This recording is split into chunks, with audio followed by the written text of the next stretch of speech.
Welcome back to the C.T.W. podcast. I'm your host, Duranquez Wynn, and I thank you guys for tuning in again. This video I'm a little excited about because I think it's something that will help a lot of people. I know once I was given the revelation of all of these things, it definitely helped me out a lot.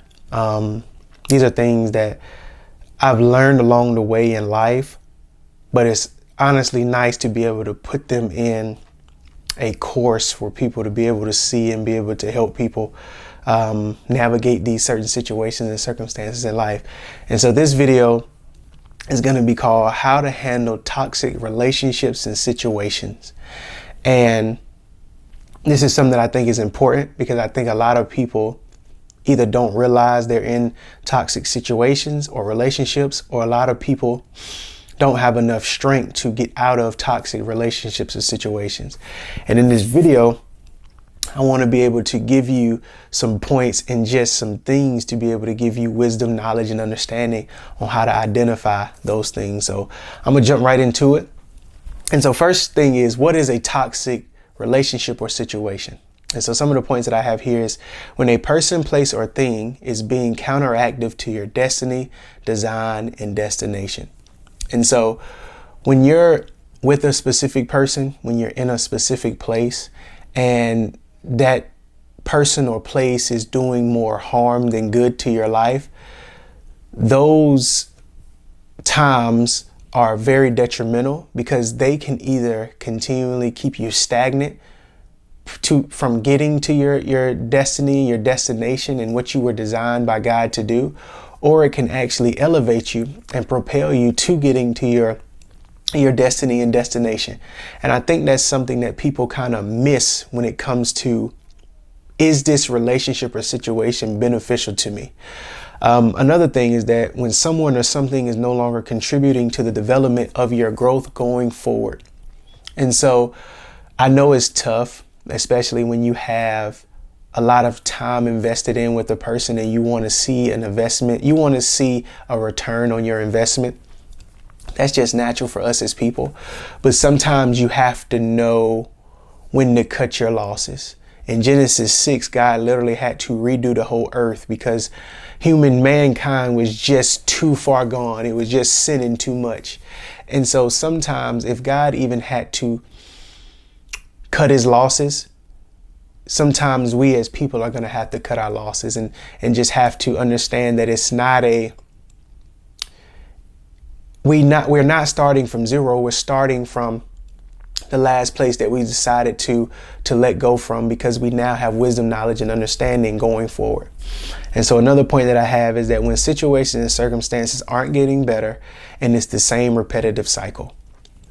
And so understanding that another way to identify whether a situation is toxic or a relationship is toxic is that if you're going through the same repetitive stuff with no development, with no elevation, with no growth, with no maturity, with no accountability, no responsibility, that is the quickest way for you to be stuck in a repetitive cycle. And because of feelings and emotions, because of people-pleasing mentalities, because of insecurity, a lot of times we stay in situations and circumstances because of inadequacy, because we sometimes don't feel as if though we are going to find anything better or anyone better. And so understanding that you don't have to stay in any situation that is not conducive to your growth, that is not beneficial to your destiny, that is not developing you to grow in a way that is pushing you towards your purpose that God has for you. And so that's how you can identify what a toxic situation or relationship is.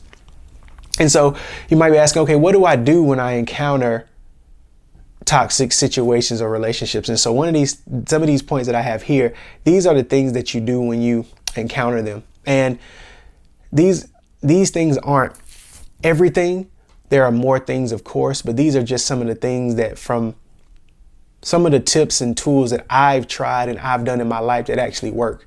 And so I don't want to give you anything that I have not done myself. I don't want to give you something that I have not personally experienced. And these are things that I've pulled from the Bible. These are things that I've actually incorporated into my own life. And I think it's important for me to give you stuff that actually works. And so one of the things that I have up here is have a conversation. And so the reason that a conversation is important is because it allows awareness to bring things to light on the person's behavior, your behaviors, or what the situation is causing. And I think a lot of times, because we live in a culture where social media allows people to say things without you having to be in the same room as a person, I think having a tough conversation is something that a lot of people are missing.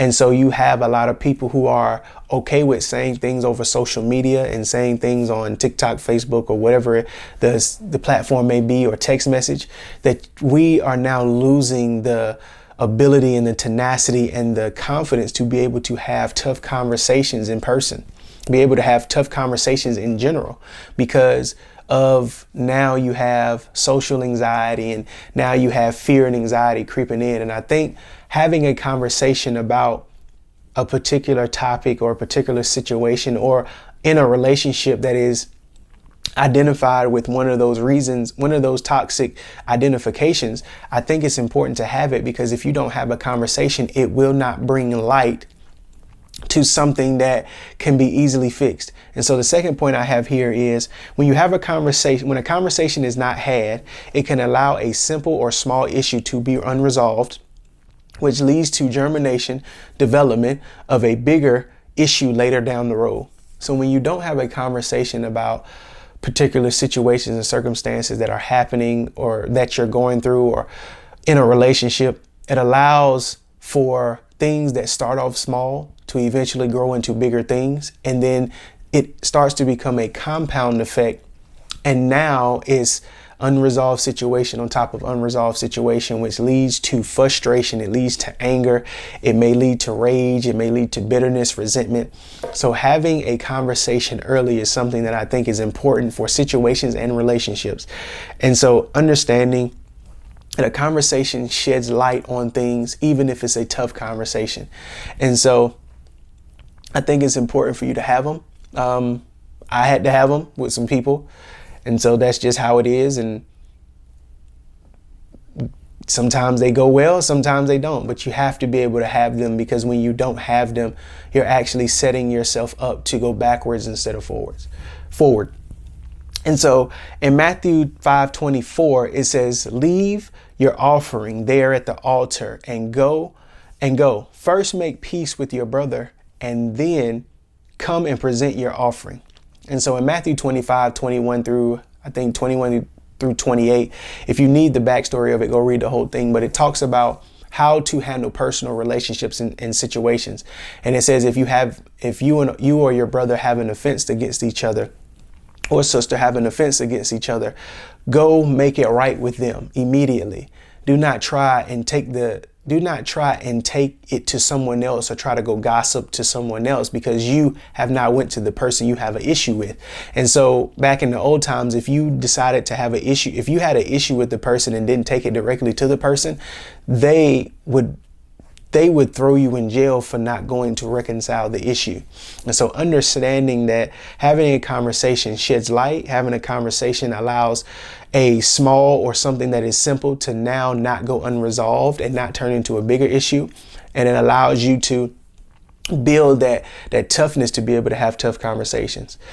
And so say, for instance, the conversations don't work. Say, for instance, you have a conversation and the person just may not be listening. That happens. Some people are just so stuck in their ways and stuck in their mindset, and they're just so stubborn, and they've developed that callous mind to where they're not allowing anyone to get to them, that now you may have to create the next point, which is limitation.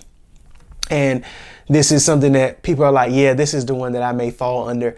And limiting your engagements or association with toxic people or toxic situations. That includes friends, family members, business partners, jobs, anything that falls into that. The Bible never tells you to stay in situations that are causing you spiritual digression, that are causing you to go regress in your spiritual development or your self-development, that is causing you more harm than good. It does not tell you to stay with that. Proverbs 13:20, it literally says, walk with the wise and become wise, but a companion of fools suffers harm.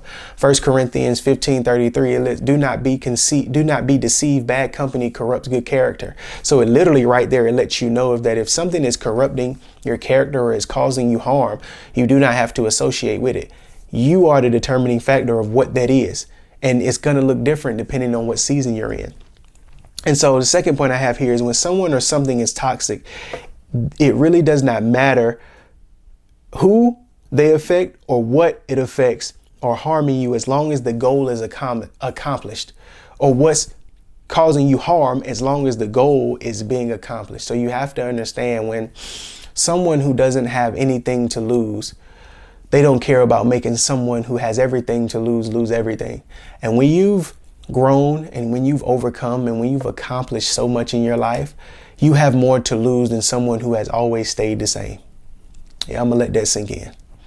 When you have grown and overcome so much in your life, you have more to lose than someone who has always stayed the same. And so do not let someone cause you to go backwards in your progression just because you want to prove a point that you've grown. You want to prove a point that you're no longer the same. You want to prove a point that you're no longer the little kid, or you no longer do those type of situations. So understanding that someone who has nothing to lose, someone or a situation who wants to develop, that you've developed in, it does not matter how much you've grown. They do not care how much you've grown. They just want you to be on the same level they're on, because they never grew. And so Proverbs 13:20, literally, I just talked about it. Walk with the wise and become wise, for a companion of fools suffers harm. So understanding that you need to surround yourself with wise people, because if you don't, you will suffer harm for dealing with foolish people. And so one of the third things that I have up here, where some of you may fall into this category, is separation. And this is what separation is. Create separation so that they or it won't be able to put you in a situation to indulge in things that will cause you to pause your self or spiritual development. And so sometimes you have to create separation in order for you not to go backwards. Sometimes when you're dealing with toxic situations, when you're dealing with toxic people, you have to create separation in order for your development not to be stagnant, in order for all of the improvements that you've made in therapy and counseling and all of the healing that you've done, that you will not cause yourself to go backwards due to this one situation. And sometimes to prevent yourself from doing that, you have to create separation. And creating separation should not be something that someone makes you feel guilty about, because you are responsible for your development. Of course, God is going to plant the seeds. He's going to give you the inclinations, but you are the determining factor on how much you grow and everything that happens. So you have to understand that you creating separation has nothing to do with you not loving them, or you not wanting to be around them, or you not wanting to be in that situation, or you not wanting to be at that job. You just understand that this is more dangerous. This is doing more hurt. This is doing more harm than helping. This is more dangerous than it is causing destiny. And so do not let anyone make you feel bad for wanting to create separation. And so one of the things that I have here is Proverbs 4:14 through 15. It says, do not enter the path of the wicked, and do not go the way of the evil man. Avoid it. Literally, it tells you avoid it. And do not travel on it. Turn away from it and pass on. So literally, when you create separation, do not go back to where you just came from. Do not go back on a path that's going to cause you to go down and be detrimental to your destiny. Do not go back to something that you fought so hard to get out of, because what's going to happen is that the Bible literally tells you when a spirit leaves, it comes back. When a spirit leaves, when it comes back, if it comes back 7 times stronger. Understanding that sometimes when you leave certain situations and circumstances, if you decide to open the door up for it again, it may not be as easy for you to let go of it. It may not be as easy for you to let go of them. That's why some people get in relationships and they go on breaks, and they decide to give the person a break. They decide to give the person another chance, and it's harder for you to leave the second time than it is the first. That's why when you decide to open up a business and you decide to stop the business out of fear, when you decide to start it up again, the spirit of fear is stronger than it was the first time. So you have to understand that do not allow something that is not causing you to develop, something that is toxic. Do not allow it to cause you to go backwards. Create separation from it and continue to move forward. And so the last point that I have here is elevation. And so put yourself in a place spiritually, mentally, physically, that you won't allow yourself to entertain certain people or situations anymore because you're no longer on that level. And so you have to understand that, like I said in the previous point, is that someone who has nothing to lose does not care that to cause someone who has everything to lose everything. And so you have to hold yourself to a standard. You have to hold yourself to a responsibility. You have to hold yourself to a level of accountability that will not allow yourself to go below or go backwards to something you just fought so hard to get out of. And I think a lot of people, due to unresolved issues, due to mother issues, father issues, due to life experiences, that sometimes we deceive ourselves thinking that it will get better. And one of the things that I will say is that if the reason that you left is still there, don't go back. If the habits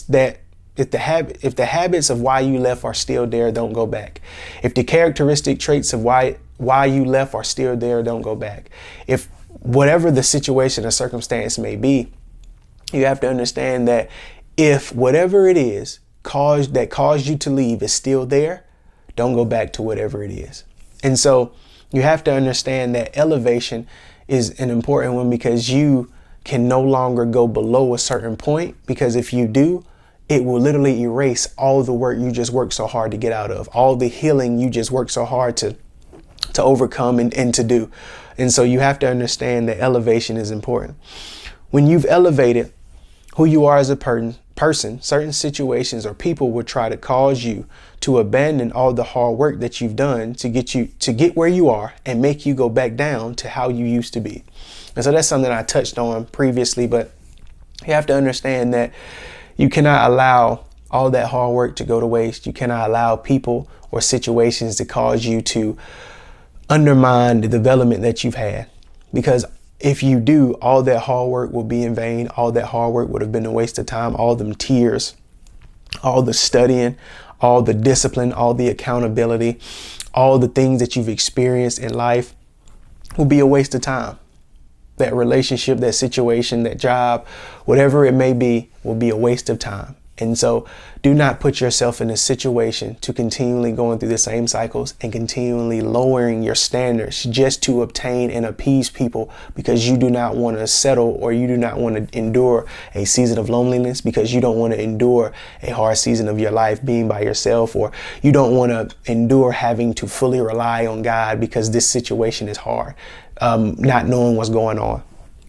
And so the verse that I have here is 1 Peter 3:9. It says, "And never return evil for evil or insults for insults. Avoid scolding, berating, and any kind of abuse. But on the contrary, give a blessing. Pray for one another's well-being, contentment, and protection. For you have been called for this very purpose, that you might inherit a blessing from God that brings well-being, happiness, and protection." And so understanding, the reason I chose that verse is because when you elevate, you have to understand that there are going to be people. When you elevate, you're going to be on a different level. That means the people who are on the level that you just left are going to see your feet. So that means they're going to be pulling at your feet, your shoes, and your ankles, trying to pull you back down. And so you have to understand that when you're on a different level, there are going to be things tugging at you, trying to pull you back down to the old level.